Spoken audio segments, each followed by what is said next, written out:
افتخار امام صدیقی ہمارے عہد کا ایک اہم نام، ایک بڑا نام، بحیثیت ادیب، بحیثیت شاعر، بحیثیت مدیر شاعر.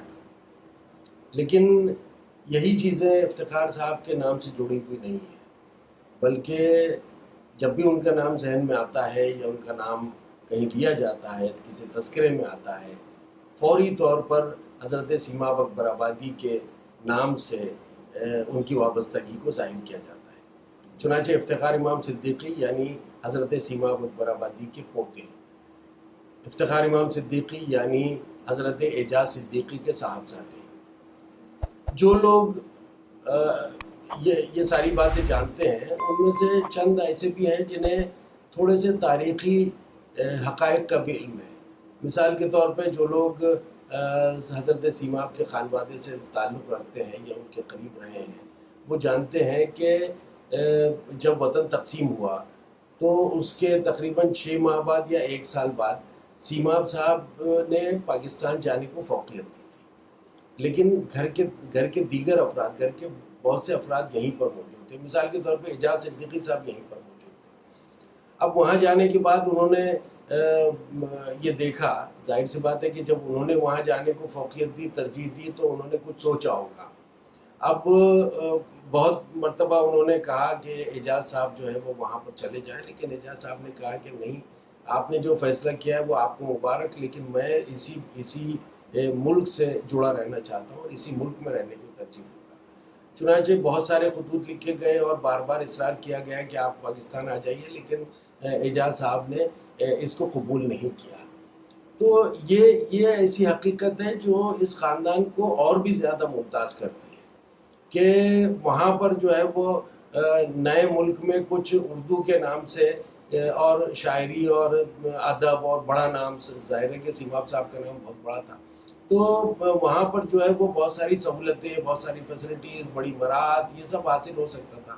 لیکن اعجاز صاحب نے ان تمام مراعات کو، ان تمام سہولتوں کو گویا ٹھوکر مار دی اور کہا کہ نہیں، میں اپنے وطن میں رہ کر ہی جس طرح سے بھی ممکن ہو سکتا ہے میں شاعر نکالوں گا، یہ ماہنامہ جاری رکھوں گا. اور یہی ہوا. ابتدا میں بڑے نامساعد حالات آئے، بڑی دشواریاں آئیں، بڑی مفلوق الحالی رہی، لیکن اعجاز صاحب نے اس بات کو یقینی بنایا کہ پرچہ کسی طرح سے نکلتا رہے، اور پرچہ نکلا. اور اس کے بعد جو ہے وہ افتخار امام صاحب اس اپنے والد کے سائے عاطفت میں پرورش پا رہے تھے، ان کا قلم پرورش پا رہا تھا، ان کا ذہن جو ہے وہ تربیت پا رہا تھا. اور جب اعجاز صدیقی صاحب اس دنیا سے رخصت ہوئے تو شاعر کی باغ ڈور افتخار امام صاحب نے سنبھالی، اپنے بڑے بھائی ناظر نعمان صدیقی صاحب کے بھرپور تعاون کے ساتھ. اس طرح سے یہ سفر میں سمجھتا ہوں کہ تقریباً 50 سال کا، 40 سال کا سفر تو کم از کم ہے، جس میں افتخار امام صاحب نے اس پرچے کو سنبھالا، اس کو اپنے خون جگر سے سینچا. اب یہ کہ اس کو ایک وسیع تر پس منظر میں اگر دیکھا جائے تو ہمارے یہاں ادبی صحافت یہ ایک اہم موضوع ہے جس پر بہت کم کام ہوا ہے. تو ادبی صحافت کے حوالے سے جب ہم یہ دیکھتے ہیں، اول تو ہے کہ ادبی صحافت کو ہمارے یہاں صحافت مانا ہی نہیں جاتا. جو صحافت اخباری صحافت ہوتی ہے اور اب ٹی وی چینل کی جو صحافت ہے اور تھوڑی بہت ویب سائٹ کی صحافت ہے، اس کو صحافت مانا جا رہا ہے، لیکن ادب کی صحافت کو صحافت نہیں مانا گیا یا اس کا ذکر نہیں ہوا بہت زیادہ. اگر آپ اس حوالے سے تھوڑا سا تاریخ کا جائزہ لیں تو معلوم ہوگا کہ شاہد احمد دہلوی ایک بڑا نام ہمارے درمیان آتا ہے، جو ساقی نکالتے تھے، ماہنامہ ساقی. اسی طرح سے ایک اہم نام اگر لینا چاہیں تو ہم شبخون کا لے سکتے ہیں. شمس الرحمان فاروقی صاحب نے ایک احساس، ایک رجحان ساز پرچہ نکالا.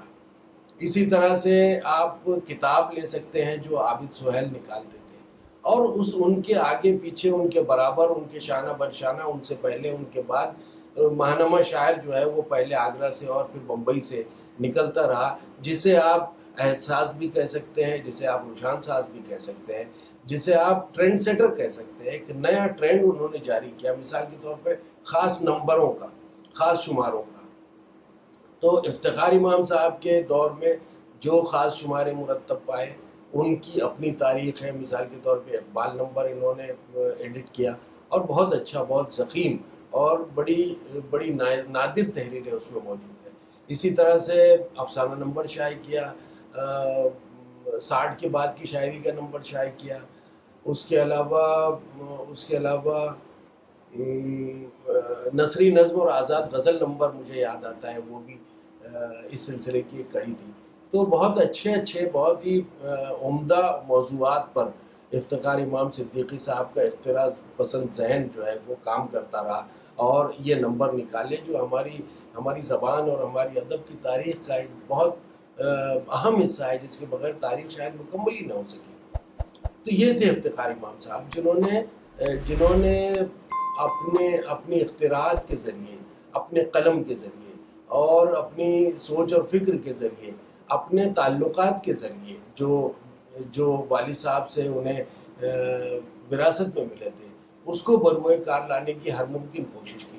یہ سارے وسائل تھے جو ناکافی ہونے کے باوجود افتخار امام صدیقی صاحب نے ان کا بہترین استعمال کر کے نہ صرف یہ کہ پرچے کو جاری و ساری رکھا بلکہ اس کے معیار کو کبھی بھی متاثر نہیں ہونے دیا.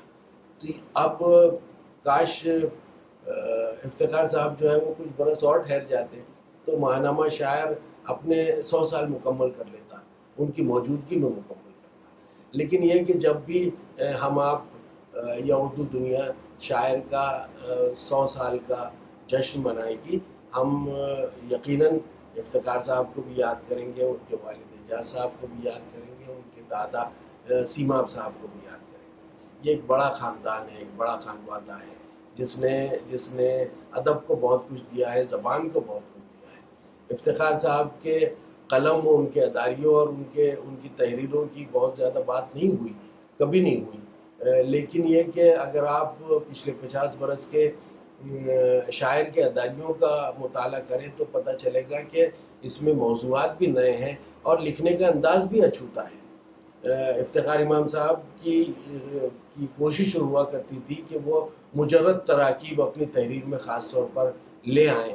یہ شعوری طور پہ ہوتا تھا یا لاشعوری طور پہ ہوتا تھا، ہم نے کبھی یہ جاننے کی کوشش نہیں کی، لیکن ایسا لگتا ہے کہ کچھ شعوری اور کچھ لاشعوری دونوں کا آمیزہ، دونوں کا مرکب تھا یہ سلسلہ، کہ ان کے یہاں مجرد تراکیب بہت تھی اور اکثر اوقات یہ تراکیب بہت خوبصورت معلوم ہوتی تھی.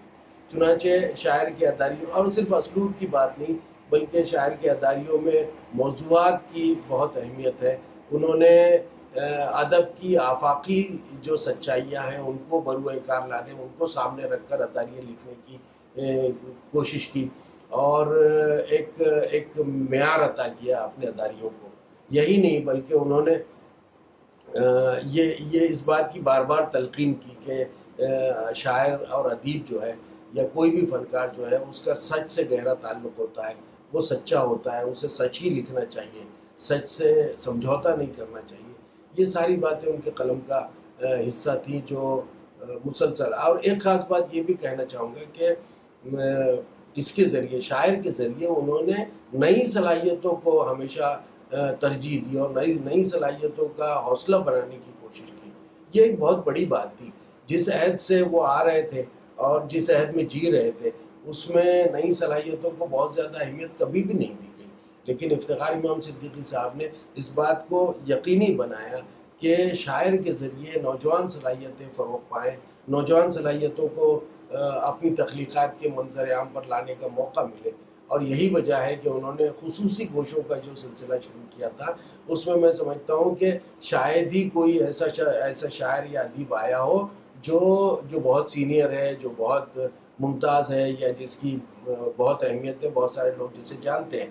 ویسا نہیں، بلکہ انہوں نے جتنی بھی صلاحیتوں کو موقع دیا وہ سب نئی صلاحیتیں تھیں جو اپنے ابتدائی افسانے لے کر شاعر کے دفتر پہ پہنچی تھی یا اپنی ابتدائی مٹھی بھر غزلیں لے کر شاعر کے دفتر پہ دستک دی تھی کہ ہم جو ہے وہ کچھ لکھنا چاہتے ہیں، کچھ کہنا چاہتے ہیں، کچھ بننا چاہتے ہیں، آپ ہماری مدد کیجیے.